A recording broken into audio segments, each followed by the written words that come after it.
चुलीवरची कडक भाकरी आणि खारं वांग लय चांगलं लागायला आले बघा.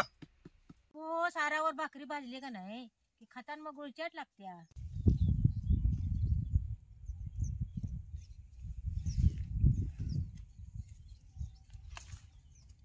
आता खरडा घालून भरून रबरबीत वांग करणार आहे. म्हणून म्हटलं भरून करायच्या मापाची फड्यातली ताजी ताजी जरा वांगी तर तोडून आणावी. आणि भरून करायला अशा मापाचीच बारकी बारकी वांगी घ्यायची. हो, काही लय मोठी वांगी घ्यायची नाहीत.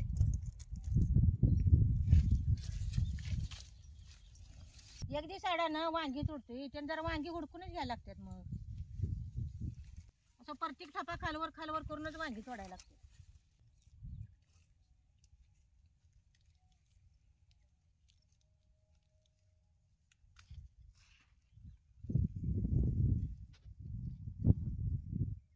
भरून वांग करायचं म्हटलं का नाही की अशा मापाचीच वांगी घ्यायची. आता कालवणापुरतीच वांगी तोडल्यात, मग काय रानात वांगी यायची कवा आपली कालवण करायला ताजी ताजी तोडून आले. त्यात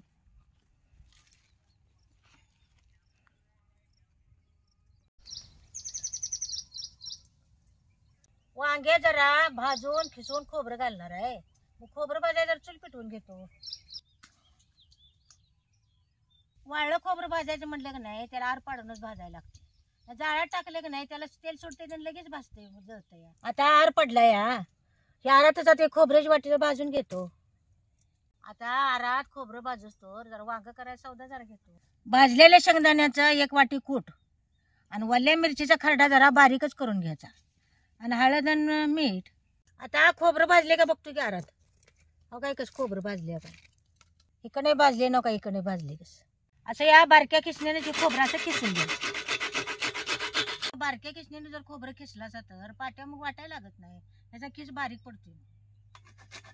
वाळलं खोबरं जरा भाजूनच कालवणात घालायचं म्हणजे कालवण खाताना खमंग लागते. मग हे खिसलेलं खोबरं बी आता हिच्या वतायचं. आता हे सगळे एकत्र करायचे. आता ह्याच्यात एक 4 चमचे कच्चं तेल सोडतो. तुम्ही प्रवासाला भरून वांग नेणार असला तर ह्याच्यात पाणी घालायचं नाही. तेल घालूनच सौदा वल्ला करायचा आणि वांग्यात भरून घ्यायचा. त्यातलं वांग केलाचा तर लवकर खराब व्हायला बघत नाही. आणि पाणी घालून जर वांग केलाचा तर सकाळचं वांग संध्याकाळपासून राहत नाही. म्हणून प्रवासला नाही तेलाचंच वांग करून यायचं. उसात जरा मोठं मोठं तणकाटात ताळ झाल्यात ते आता काढून घ्यायला आलोय. संघ संघच वांगी चिरून कालवण करणार आहे. मग आता काही पाण्यात टाकत नाही. वांगी भरून करायचं म्हटलं की नाही वांग्याचे 4च भाग करायला लागतात.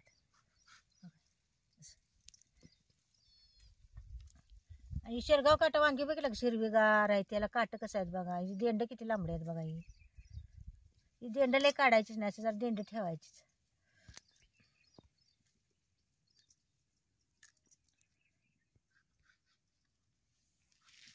देठ ठेवूनच वांगी चिरायची म्हणजे वांग खाताना चवी लागते चांगलं. लसणाचे गड्डा सोलून घेतलाय. आता ह्या खलबत्यात चेचून घेतो.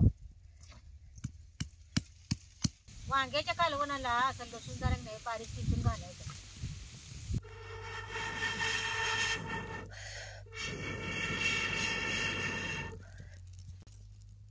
कालवणाला जर तेल होतो. तेल गरम असतो जरा वांगी तर भरून घेतो की तोवर.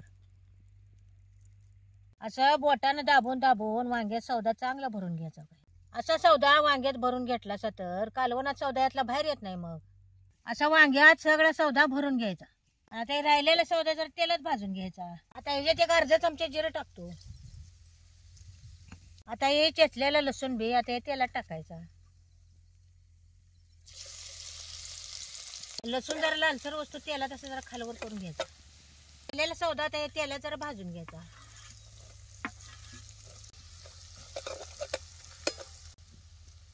शेंगदाण्याच कुटून खोबरं काय भाजून घेतलेलं होतं तर त्याला सौदा काय लय उशीर भाजायला लागत नाही. मग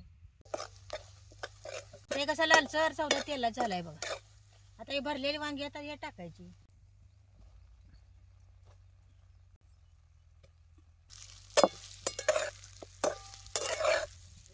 वांग बी त्याला चांगलं खालवर केल्याशिवाय त्यात पाणी वतायचं नाही.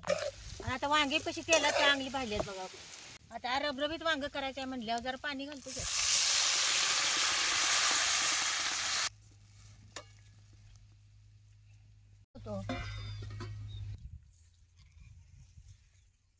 जरा बारीकच आहे कोथमीर, जरा कवळे कवळे जरा कालवणात घालायला नेतो की उपडून.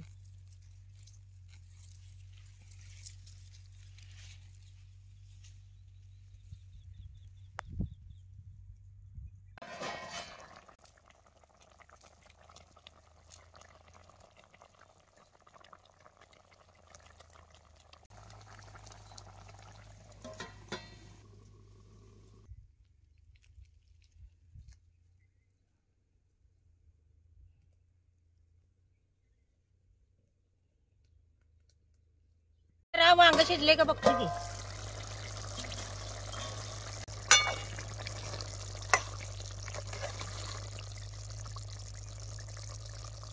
हो काही वांग शिजले.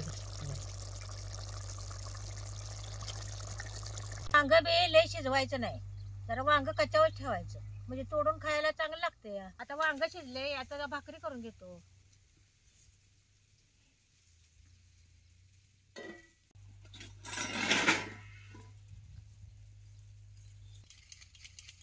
अशी पाण्याला चांगली खळकावून उकळी आली शेवट, असे पिठात उतवून वतायचं नाही. त्या शेवट बी पिठाला चांगला चिकाटपणा बी येत नाही आणि भाकरी चांगल्या होत नाहीत. मग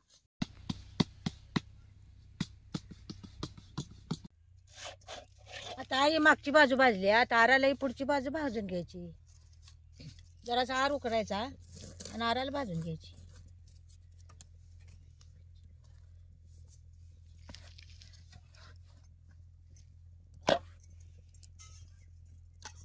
लगेच पाणी लावायचं, नाही तर मग भाकरी पिटाळते.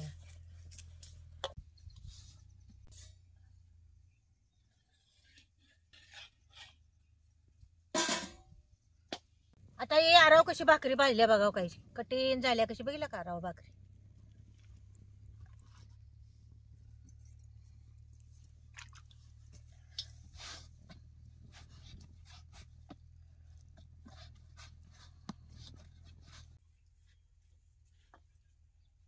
आता गरम गरम भाकरी झाल्या, जेवाया.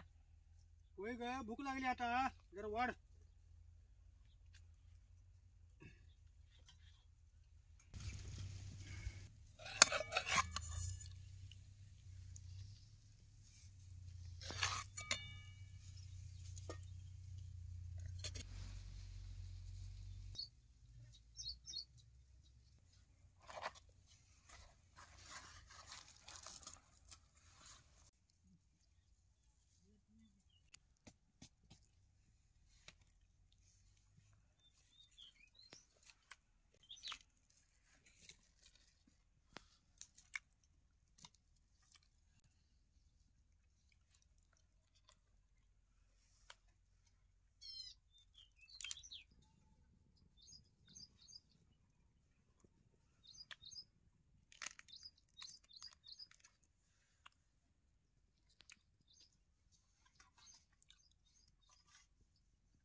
चुलीवरची कडक भाकरी आणि खारं वांग लय चांगलं लागायला आले बघा.